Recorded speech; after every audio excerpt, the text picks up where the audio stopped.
Waalaikumsalam warahmatullahi wabarakatuh.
Ya, tos. Ya, udah.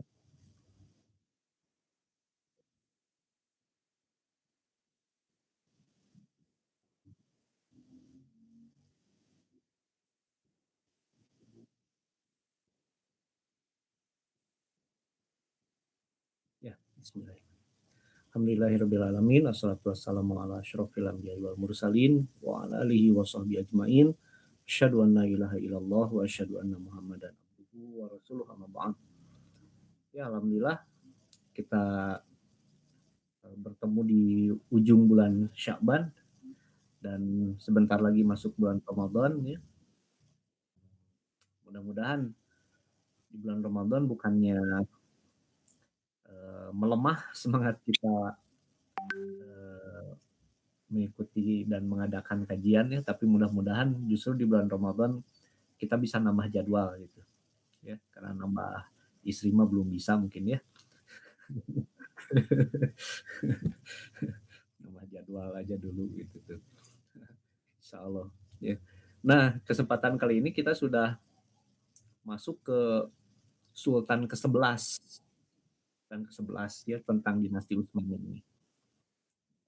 Ya buat saya sendiri, selain di radio ya, ini baru gitu membawakan materi dinasti Utsmani ini. Kalau di radio memang udah tamat, tapi kalau di luar radio itu belum pernah ya membawakan materi dinasti Utsmani karena memang kurang dikenal, walaupun yang paling dekat dengan kita dinasti Utsmani ini, tapi kurang dikenal. Orang tentu lebih mengenal Khulafaur Rasyidin ya, pasti itu. Dinasti Umayyah mulai ada samar-samar, dinasti dinasti Abbasiyah juga udah lembeng gitu ya, kecuali Harun ar-Rasyid mungkin. Tapi kalau udah Utsmani, orang susah ngikuti karena memang nama-nama, istilah-istilah dan lain-lainnya masih asing gitu, masih asing. Sehingga membicarakan periode sejarah ini agak ngantuk gitu ya, agak ngantuk. Ya, tadi ngobrol-ngobrol sama Kang Agus, ya, mungkin lebih lebih enak gitu ya kalau sejarah itu formatnya itu diskusi kayak podcast gitu ya, seperti itu. Eh, karena pertanyaan itu menunjukkan bahwa masalah itu menarik gitu untuk seseorang. Gitu ya. Berbeda dengan pembicaraan dengan cara monolog seperti ini misalnya. Yang monolog seperti ini buat saya mungkin ini penting gitu yang dicatat ini ya. Tapi bagi yang mendengar, non pentingnya sih eta make diomongin segala misalnya gitu tuh. Tapi kalau diskusi ya, setidaknya menurut sudut pandang moderator ini penting gitu. Dan biasanya dengan struktur, bukan struktur ya, dengan pendekatan seperti itu ada antusiasme gitu ya ketika membicarakan masalah tersebut gitu tuh yang ditanyakan itu. Nah, sekarang kita akan masuk materi tentang Sultan Selim II. Iya, kalau kita bacanya Salim ya, Salim. Di sana mungkin susah menyebut Salim itu, jadi Selim. Kayak nama penyanyi kan ada ya, Celine Dion gitu.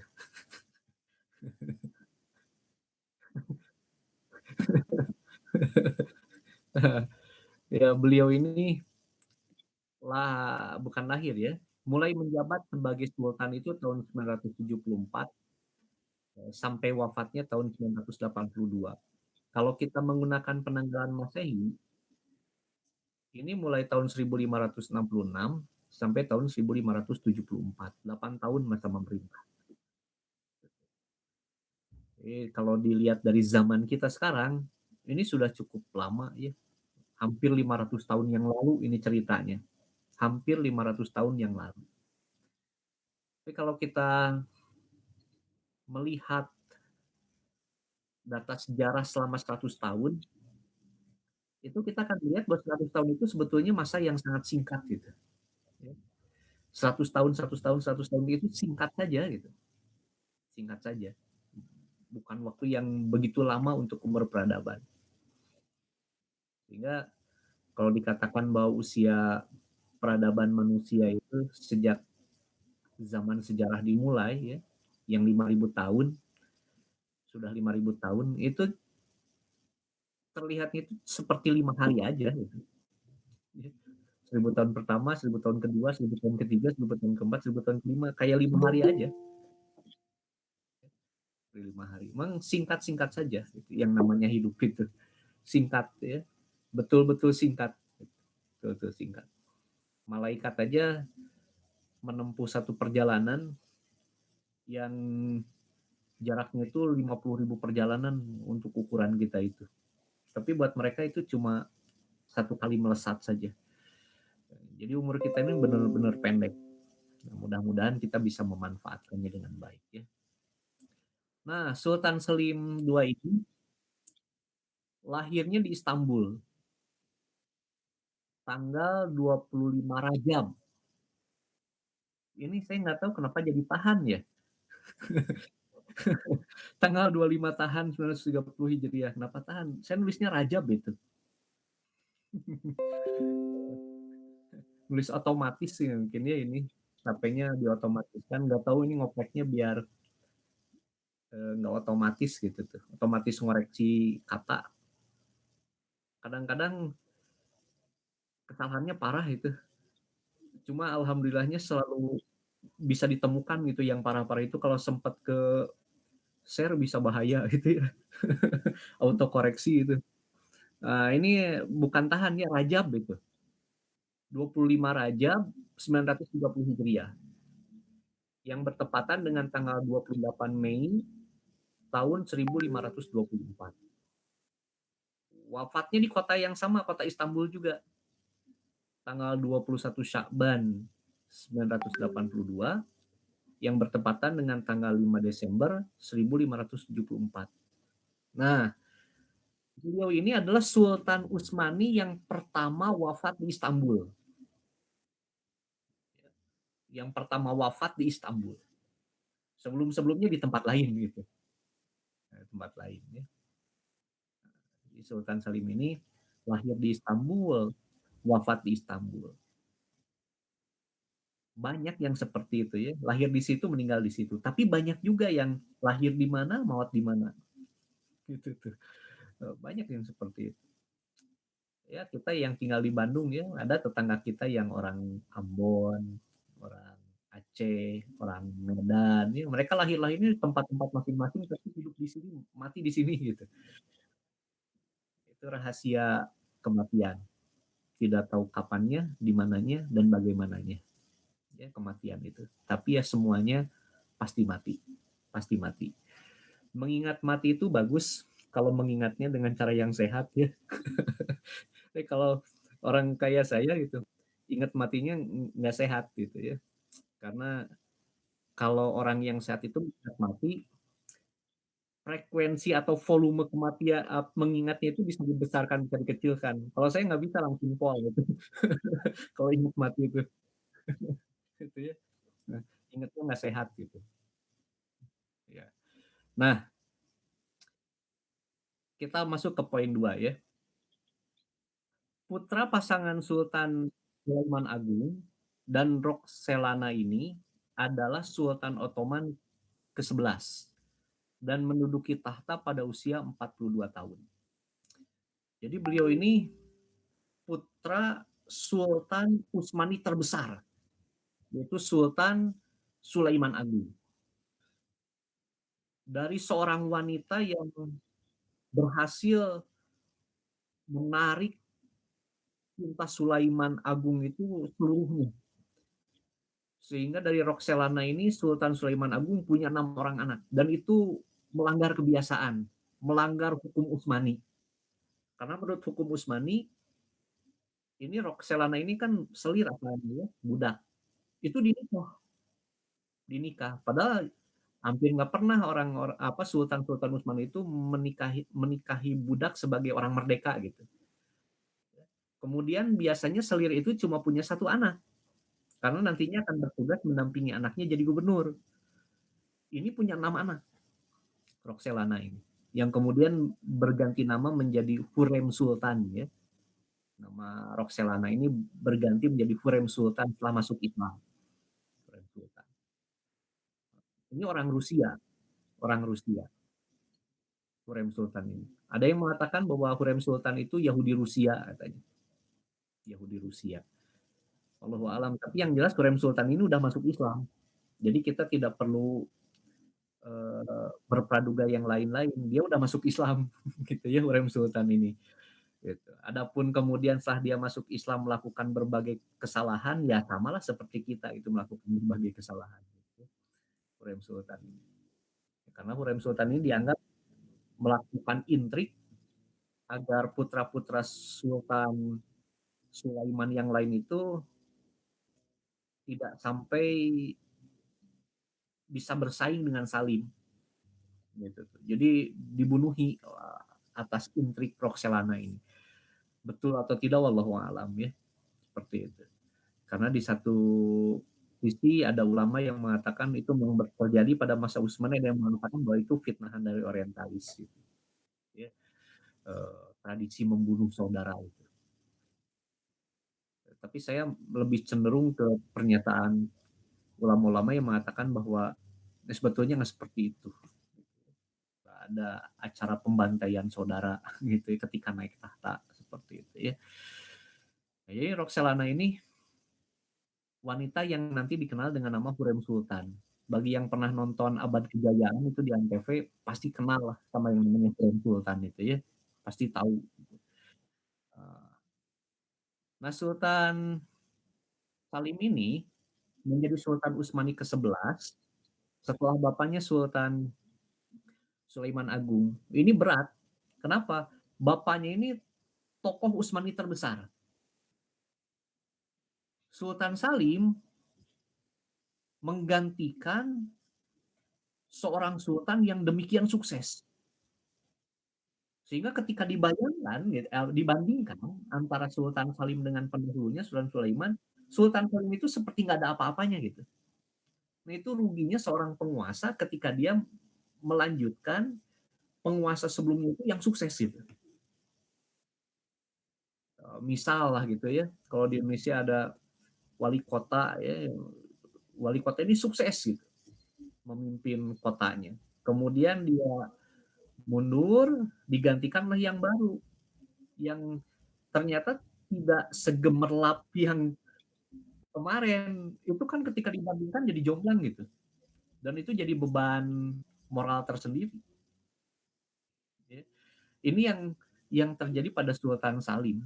Jadi Sultan Salim ini tanda petik apesnya gitu ya, menjadi sultan setelah Sultan Sulaiman Al-Qanuni, setelah Sultan Sulaiman Agung yang demikian sukses. Sehingga oleh sejarawan dibanding-bandingkan bahwa wah ini nggak kompeten gitu tuh ya, atau kompetensinya tuh di bawah bapaknya seperti itu. Ya kan apes gitu ya, seperti itu. Padahal sebetulnya Sultan Salim sendiri ya punya kompetensi, walaupun betul di bawah kompetensi bapaknya seperti itu.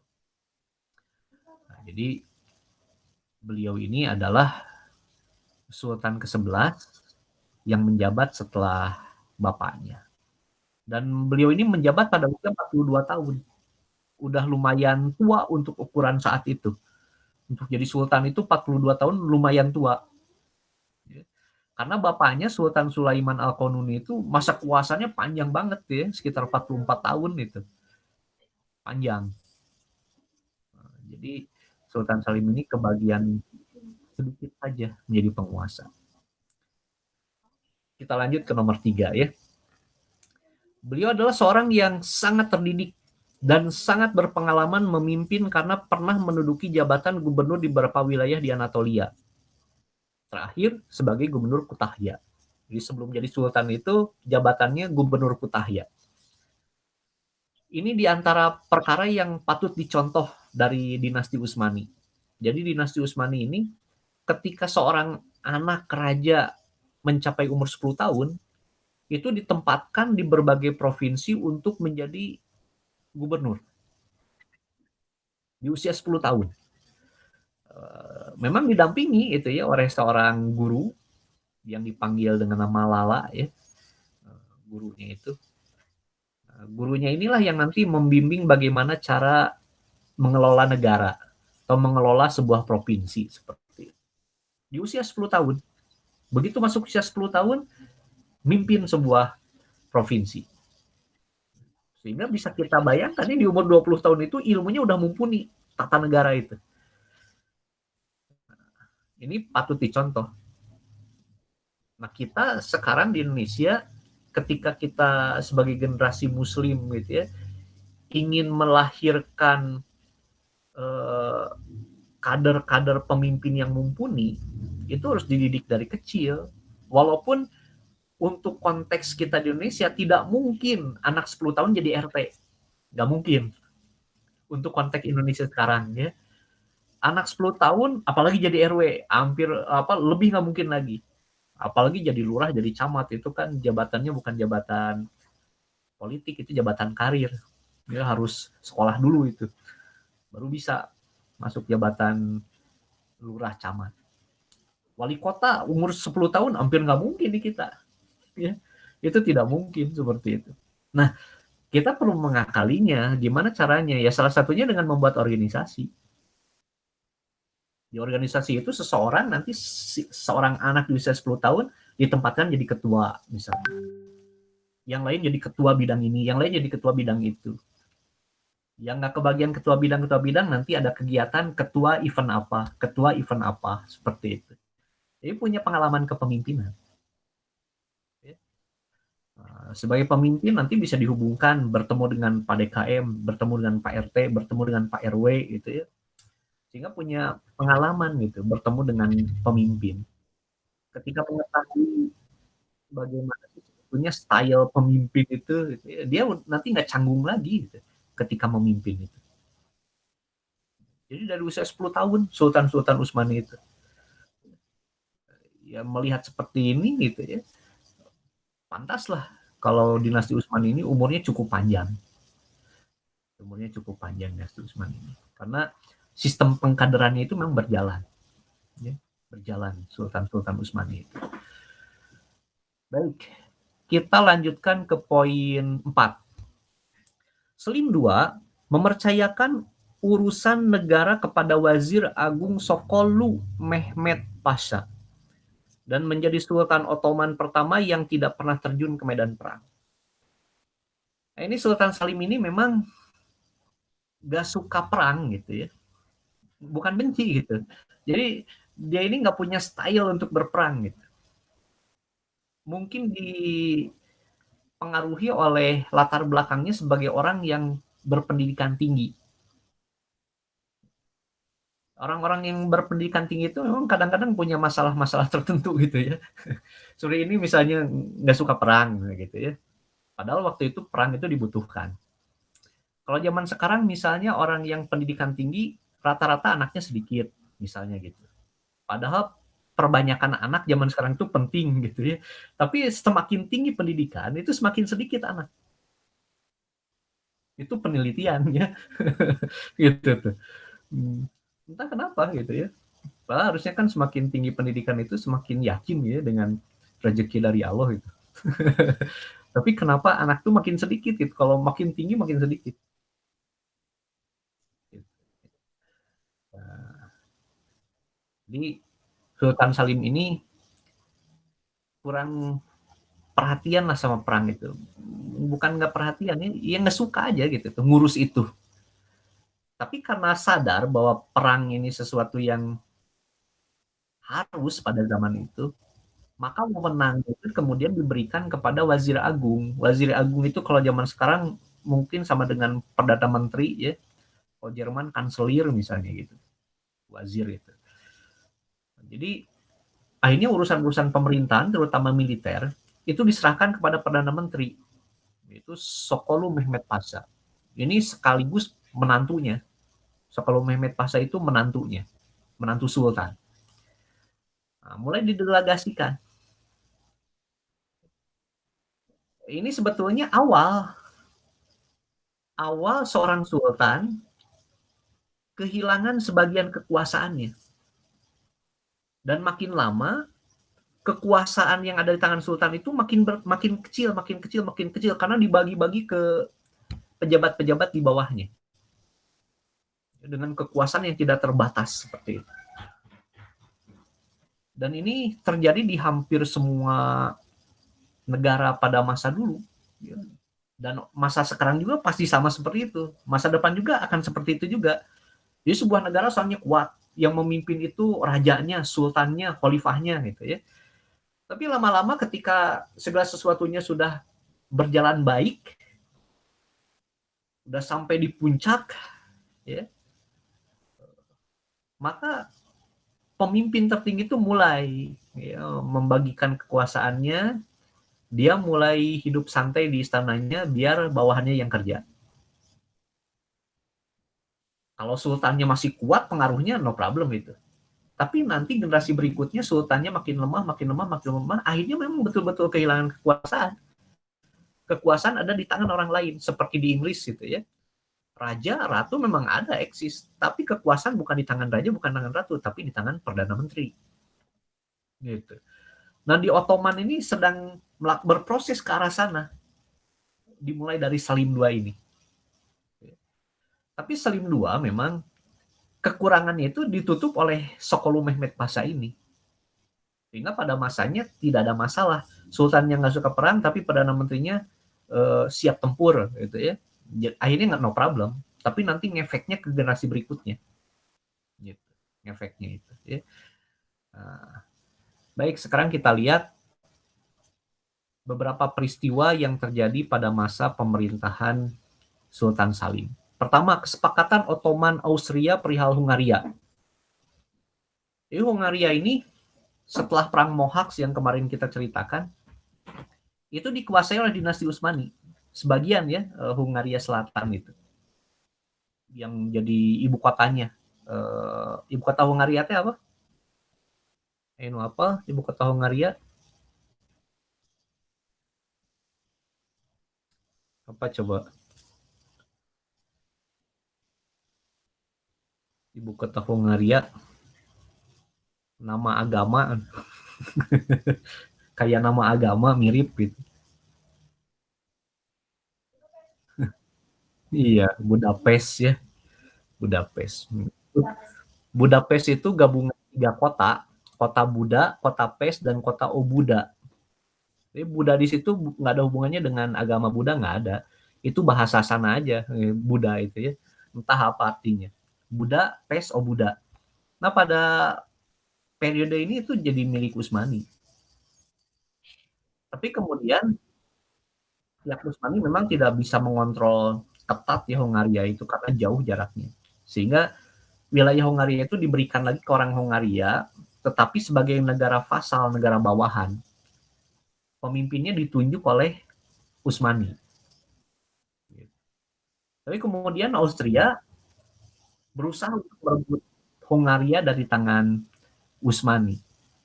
Nah, akhirnya Utsmani mencapai kata sepakat dengan Austria. Oh, bolehlah, udah Hongaria diurus aja sama Austria.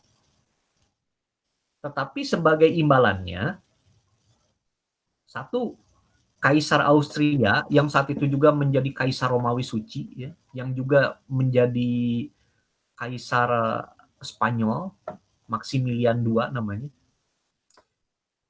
Itu punya kewajiban-kewajiban terhadap Utsmani. Satu, harus membayar upeti 30.000 dukat. Untuk menunjukkan bahwa Hongaria tetap sebagai negara bawahan Utsmani, cuma diurusnya sama Austria gitu. Austria. Ya. Kemudian yang kedua, Austria juga harus mengakui kedaulatan Utsmani atas Rumania sekarang. Atas Rumania. Waktu itu terpecah menjadi Transilvania, ya, kemudian Wallachia, dan satu lagi itu Eta lah gitu ya. Nah, Austria waktu itu negara besar, sekarang negara kecil Austria itu. Dulu negara terbesar di Eropa, Austro-Hongaria itu ya.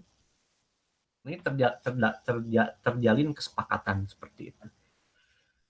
Kemudian yang kedua ada pemberontakan Zaidi di Yaman. Zaidi ini salah satu cabang Syiah ya, Syiah Zaidiyah, yang oleh para ulama dikategorikan sebagai kelompok Syiah yang paling dekat dengan Sunni.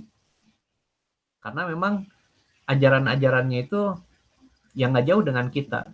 Orang-orang Zaidi itu tidak mengkafirkan Abu Bakar, Umar, Utsman, enggak. Orang-orang Zaidi itu punya doktrin seperti ini, bahwa orang yang paling mulia setelah Rasul itu Ali. Doktrinnya seperti itu. Tetapi untuk urusan kepemimpinan, tidak harus orang paling mulia yang jadi pemimpin itu. Orang yang di bawahnya juga boleh. Sehingga kepemimpinan Abu Bakar, Umar, Utsman itu sah. Gitu. Itu Zaidi. Ya. Zaidi itu seperti itu doktrin kepemimpinannya. Seperti itu.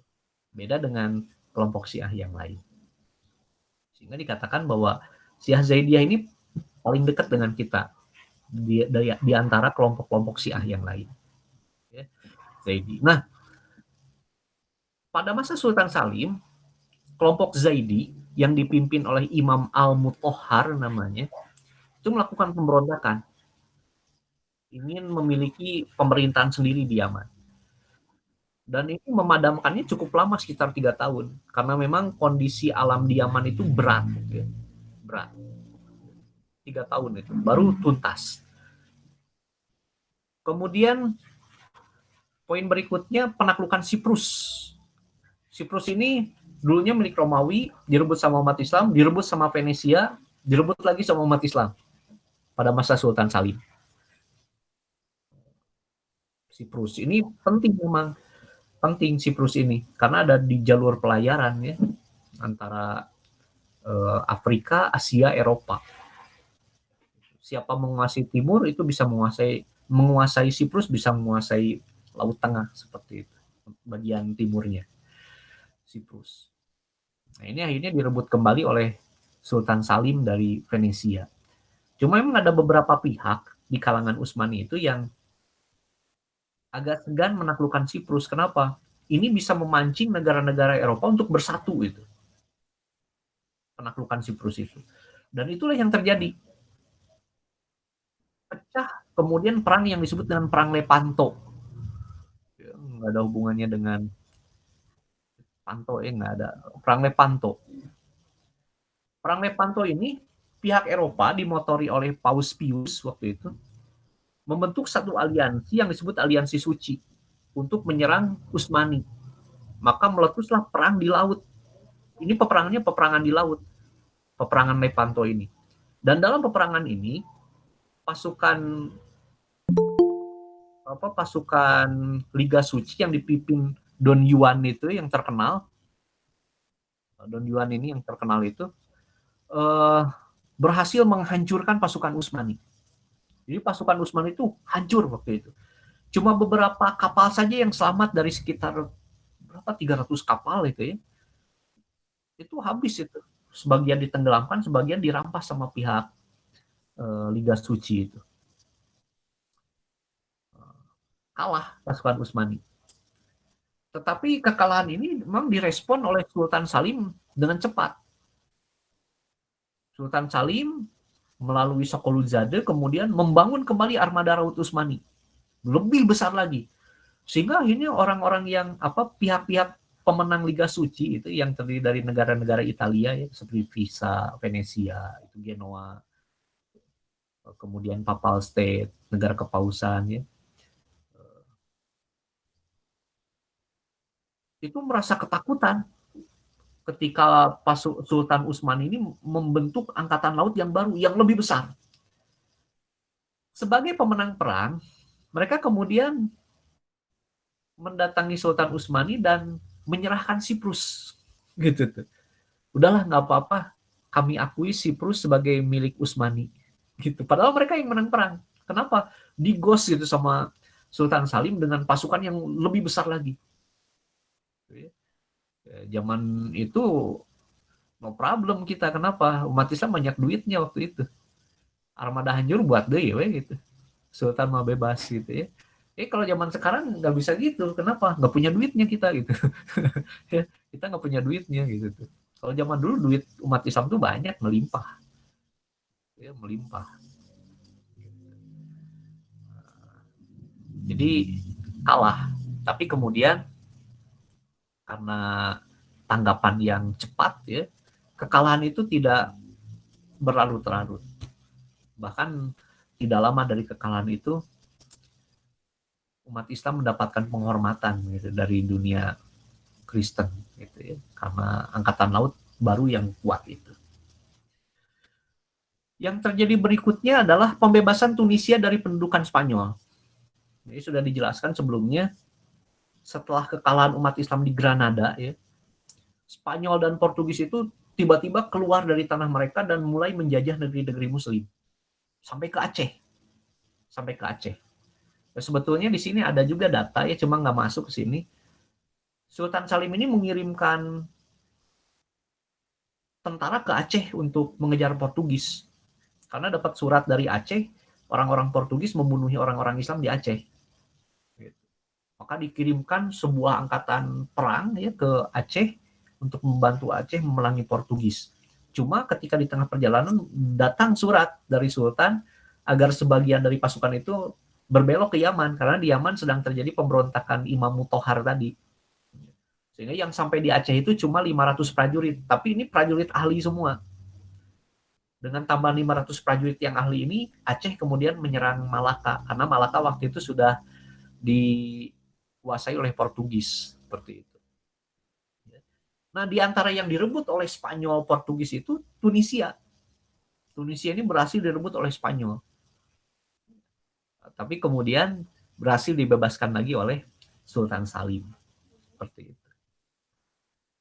Berikutnya pengokohan persahabatan Ottoman Prancis. Jadi Prancis ini memang jadi sahabat Utsmani pada periode-periode ini. Walaupun ya persahabatan ini syarat kepentingan. Ya. Karena Prancis itu butuh teman dalam menghadapi Kaisar Romawi Suci yang jadi musuh Prancis. Dan teman untuk itu tidak ada yang lain selain Utsmani.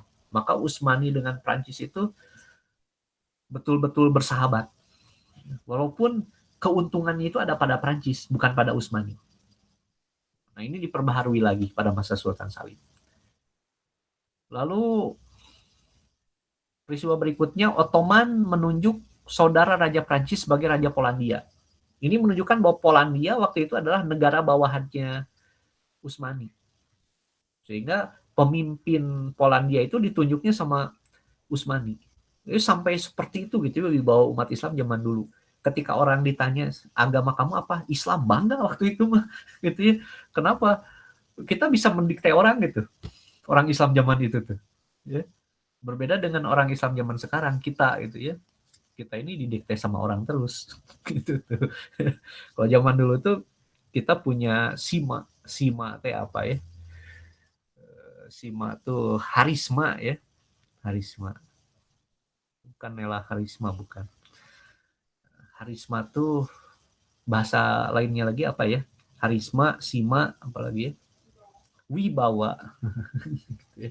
Wibawa. Bawa apa? Terserah, bebas. Bawa apa aja. Nah, terakhir pemberontakan di Moldova. Moldova ini bagian dari Rumania sekarang ya. Bagian dari Rumania sekarang. Tapi ya pada tahun itu juga berhasil dihancurkan. Nah, yang paling berkesan buat saya dari Sultan Salim ini, walaupun sebetulnya nggak ada yang ramai ya dari Sultan Salim ini, tapi ada satu yang berkesan. Jadi Sultan Salim ini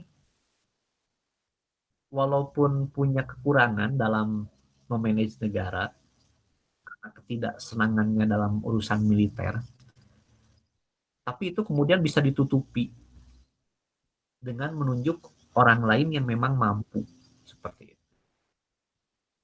Jadi bisa didelegasikan kepada orang lain. Nah, ketika kita punya masalah serupa, mungkin kita bisa menilik, meninjau, melihat kepada contoh yang diberikan Sultan Salim. Kita mungkin nggak bisa melakukan satu tugas, padahal itu ada di bawah tanggung jawab kita. Ya kita bisa nunjuk orang untuk menghandle gitu, tugas itu. Kalau tepat penunjukannya, itu bisa produktif. Seperti ini, tepat gitu menunjuk orangnya, yaitu Sokolu Mehmet Pasha. Pas gitu. Sehingga akhirnya Usman ini bisa terus berkibar benderanya. Itu yang paling berkesan. Selain itu ada juga tuduhan terhadap Sultan Salim. Sumber-sumber barat mengatakan bahwa Sultan Salim ini pemabuk. Bahkan matinya juga karena OD gitu. Overdosis, karena suka mabuk itu, karena sedang mabuk overdosis mati katanya gitu. Saya nggak menyalahkan pendapat-pendapat orientalis itu ya. Kenapa? Mungkin mereka juga punya sumber-sumber dari sumber-sumber kita, wallahu a'lam. Tetapi ulama-ulama kita di zaman sekarang yang menulis tentang Utsmani memang membantah pernyataan-pernyataan para orientalis berdasarkan sumber-sumber yang lain. Bahwa ternyata Sultan Salim itu meninggal bukan karena mabok, tapi Sultan Salim ini meninggal akibat jatuh di kamar mandi. Sakit, meninggal. Jadi bukan cuma rakyat biasa aja ya yang bisa jatuh di kamar mandi itu. Sultan oke bisa gitu. Di Soledad gitu ya. Apakah mungkin tadi sikat gitu esena atau kumaha gitu ya. Bisa di Soledad gitu. Sultan di Soledad bayangkan. Gitu ya. Meninggalnya itu karena di Soledad. Bukan Soledad ya, Soledad mah judul iya nonton film di Amerika Latin tuh. Uh, apa namanya film Amerika Latin tuh telenovela ini ayah kan ya film judulnya Soledad. Kang Gipari terus lahir kan zaman itu berapa waktu itu ya tahun sabaraha lahirna Kang Gipari ya 93. Oh, 93 mah terus ayah tapi alit kene tahun 80-an kan ya itu teh telenovela teh. Hmm. Telenovela Soledad. Iya. Baik, udah 20.50 ya dan baterai kritis karena itu saya masuk saja ke sesi diskusi gitu ya. Mudah-mudahan bisa bertahan baterainya. Kalau tiba-tiba parem berarti ya ini cara ngecasnya khusus gitu ya, nggak bisa dicas sambil biasa gitu. Emang nggak